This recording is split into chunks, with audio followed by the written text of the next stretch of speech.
यह सवाल सबके दिमाग में है, आखिर क्यों सबसे तगड़ी किस्मत पाने के बावजूद सैतामा की बॉडी ताकत किसी आम इंसान जैसी लगती है। वहीं दूसरी तरफ धरती का सबसे ताकतवर हीरो किंग है, जिसकी ताकत को नापा भी नहीं जा सकता। ब्लिजार्ड यानी फुबुकी सैतामा को अपनी टीम में लाने के लिए एक डील साइन करती है। जो हारेगा उसे जीतने वाले की हर बात माननी होगी। इधर बैकअप के साथ आए बैक मसल लीडर और उसकी टीम सी क्लास यूनियन, जो अक्सर ग्रुप में काम करते हैं। मीठे स्वभाव वाला लेकिन पावरफुल स्वीट मास्क, जो एसोसिएशन में काफी इन्फ्लुएंस रखता है, और मेटल नाइट, जिसके पास भारी तादाद में रोबोट्स हैं। ये सब एसोसिएशन की पावर स्ट्रक्चर में बड़े नाम हैं।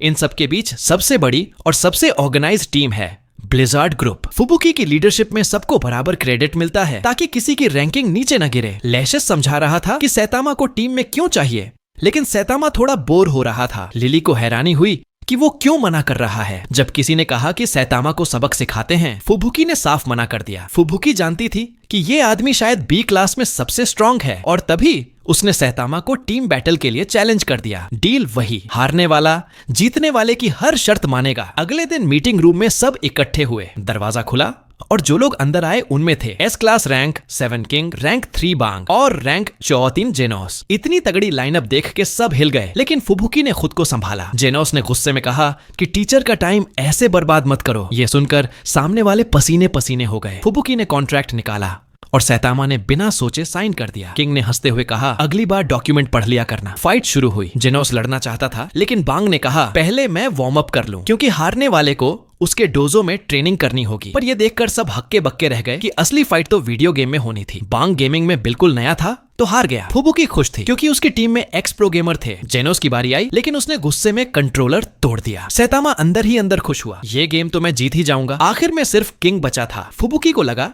कि जीतने के बाद सैतामा को टीम में लाना आसान होगा। किंग कुछ बोले बिना अपनी इंपीरियल इंजन आवाज निकालता है, जिससे सब डर जाते हैं। उधर किसी लैब में एक साइंटिस्ट अपनी नई ईजाद एगली मास्क दिखा रहा था। बस एक स्कैन से पता लगाया जा सकता था कि शरीर में कितनी मसल मास है, नर्वस सिस्टम कितना डेवलप है और बैलेंस कैसा है। मतलब बॉडी की स्ट्रेंथ को पूरी तरह डेटा में बदल दिया गया। इसीलिए सबको यहाँ बुलाया गया था। सबसे पहले सी क्लास रैंक 89 रेड स्कार्फ को बेसलाइन मानकर उसकी बॉडी स्ट्रेंथ को 100 सेट किया। मापने पर पता चला कि B class rank 50 black blade की स्ट्रेंथ 759 है। A class rank 13 great philosopher की 2442, ए क्लास रैंक 10 स्टिंगर की 1660 और इविल ऑफिस वर्कर की सिर्फ 22। बगल में खड़े बेयर लाइक हीरो की स्ट्रेंथ 905 निकली। जब सैतामा की बारी आई तो मशीन ने अनमेजरेबल दिखाया, कारण उसकी बॉडी इतनी वीक है कि हीरो बनने लायक नहीं मानी जा सकती। सबको हंसी आ गई, लेकिन हीरो एसोसिएशन के टेक एक्सपर्ट को ये मशीन बढ़िया लगी और कहा कि इसे रैंकिंग स्टैंडर्ड में शामिल किया जा सकता है। अगर इसे मॉन्स्टर्स पर लगाया जाए तो डिजास्टर लेवल भी अंदाजा लगाया जा सकता है। उसी वक्त जब मशीन ने नए मास्क के साथ मापा तो टेक एक्सपर्ट की खुद की स्ट्रेंथ 1880 निकली। तभी जोर से सायरन बजा, टाइगर लेवल मॉन्स्टर का अटैक। सब तुरंत मौके पर पहुंच गए। पास की बिल्डिंग में हर जगह स्पाइडर वेब फैला हुआ था। वो इंसान अब पूरी तरह स्पाइडर मॉन्स्टर बन चुका था। मास्क ने उसकी स्ट्रेंथ 420 दिखाई, मतलब बेयर से भी कम। ये सुनकर ब्लैक ब्लेड खुश हो गया, मेरे 759 काफी हैं इसे हराने के लिए। लेकिन मॉन्स्टर ने एक झटके में उसे उड़ा दिया। ध्यान से देखने पर पता चला कि उसके लोअर बॉडी की स्ट्रेंथ 6999 है। तुरंत डिजास्टर लेवल को डीमन तक बढ़ाना पड़ा। स्टिंगर हैरान था। फिलोसोफर ने फुल पावर में हमला किया, अपनी किताबों का पूरा वार झोंक दिया। बाकी हीरोज भी आगे बढ़े, लेकिन मॉन्स्टर ने अपने स्पीड और वेब से सबके हथियार छीन लिए और तीनों को आसानी से हरा दिया। अब बारी थी टेक एक्सपर्ट की, जिसने बैग से बचने की कोशिश की, लेकिन वो भी उड़ गया। रेड स्कार्फ को समझ ही नहीं आया कि हुआ क्या, और अगले ही पल वो मॉन्स्टर के पैर तले था। असल में वो आदमी मॉन्स्टर में तब्दील हो गया था। जब स्पाइडर उसके कान में घुसा था, तभी सही समय पर बैंग आया और फ्लूइड मार्शल आर्ट्स टेक्निक से हमला किया। जीनोस ने फायर ब्लास्ट से मॉन्स्टर को राख बना दिया, लेकिन उसके नीचे की असली स्पाइडर बॉडी अब बजर्क मोड में आ गई। सैतामा स्टाइल से उसे खत्म करने के लिए आगे बढ़ा, लेकिन उससे पहले ही वेब में उलझ गया। पास में जमीन फटने जैसी आवाज आई। एस क्लास का असली पावर दिखाने का वक्त था, लेकिन जब तक उसने देखा फाइट खत्म हो चुकी थी। किंग और फुबुकी भी वहां मौजूद थे। टेक एक्सपर्ट फिर से सबकी स्ट्रेंथ मापने की बात करने लगा। बैंग ने मना कर दिया। सब सोचने लगे, बैंग की स्ट्रेंथ कितनी होगी? जीनोस का मापना नामुमकिन था, क्योंकि उसका पूरा शरीर साइबॉर्ग है। फिर मशीन ने नजर सैतामा पर डाली, जो अभी भी वेब में फंसा था। किंग ने हंस हंसकर कहा, अब तो इसे सही में गांजा केप हीरो कहा जा सकता है। लेकिन तभी मास्क में क्रैक आ गया और स्क्रीन पर फिर से वही अनमेजरेबल। किसी को उम्मीद नहीं थी कि बी क्लास का होते हुए भी साइतामा की बॉडी स्टैट्स एक नॉर्मल आदमी जैसी हैं, जो एक्सरसाइज भी ठीक से नहीं करता। इसके बाद